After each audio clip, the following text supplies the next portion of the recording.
The head of the Solon School System. Really done a marvelous job, and thank you for staying here and talking to us about the school matter. No problem. After speaking of reform, I'm surprised that I'm back. That's well, we had a short notice. Yeah, it's a little bit complicated. It does get into the state change in taxation, but let me just say this. About 23, 24 years ago, you guys were kind enough to pass a bond issue to build what we call the dual school, which is Parkside and Solon Middle School. This year, that's paid off, so the bonds are retired. The problem with that scenario is that building now comes online to be repaired. So we have the equivalent of 25% more square footage for us to add to our capital budget for repairs, because we're now out of the warranty cycles, the tornado cycle that we actually got a little bit of a break on, got a lot of things included in the repair. So we have about 25% more building structure that will pull on our capital fund. The reason being that we have this opportunity is that's the dual school being paid off. There's a second item that comes into play, is that our highest increasing part of our budget is technology, like it is in many, many businesses. That is continuing to grow, and we wanted to take part of what we're requesting, and I'll get into that in a second, for that as part of it. So the technology and the building, and finally security issues.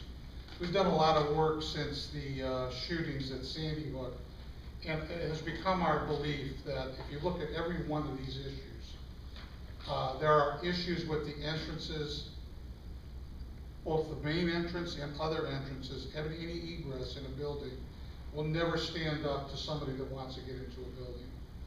So our proposal is that we look at each one of these and make fundamental architectural changes. We'll have to hire a firm to look at them differently and to bring on more support for security.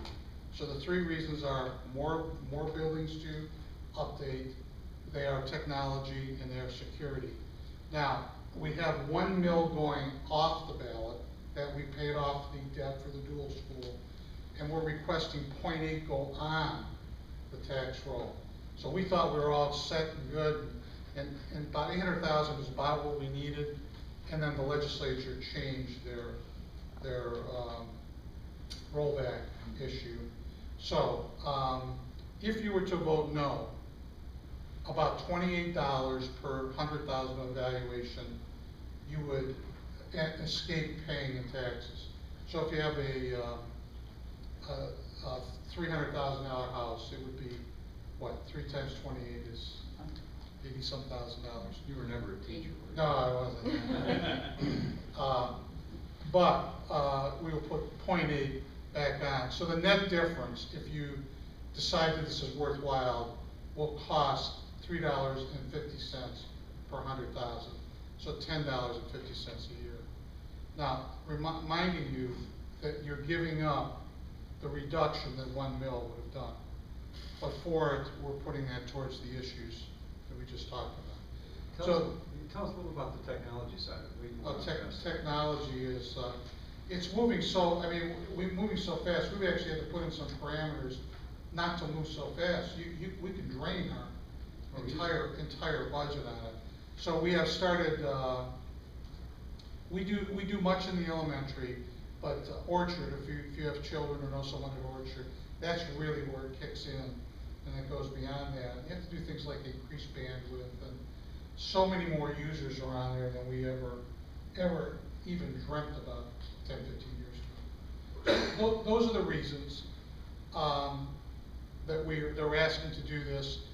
The timing is best when doing on a replacement. I want to be careful, and you're right, replacement and replacement levy, doing it at a time where we're, $1 million's coming on, and want to be careful. It's not a replacement levy, but as part of it. So that's it. That's the message. Be happy to answer any questions. Yeah. So give me, so I understand. Sure. Give me the total, like per $100,000 evaluation. what the net cost would be? Yeah, Would be $3.50 that's the per increase, year. that's the Yeah. increase. What's, Right. is the total of what we'd be paying? Well, for a $300,000 home would be $10.50 for the year. That's pretty cheap. Pardon? That's pretty low. Yeah, well. Okay. Yeah, right about it. Obviously, the school is a local issue. Well, they're all local Yeah. issues, but from your perspective as a superintendent, even trying to go out and get this one passed, do you see any advantage for everyone in the county to get together and try to coordinate these levies?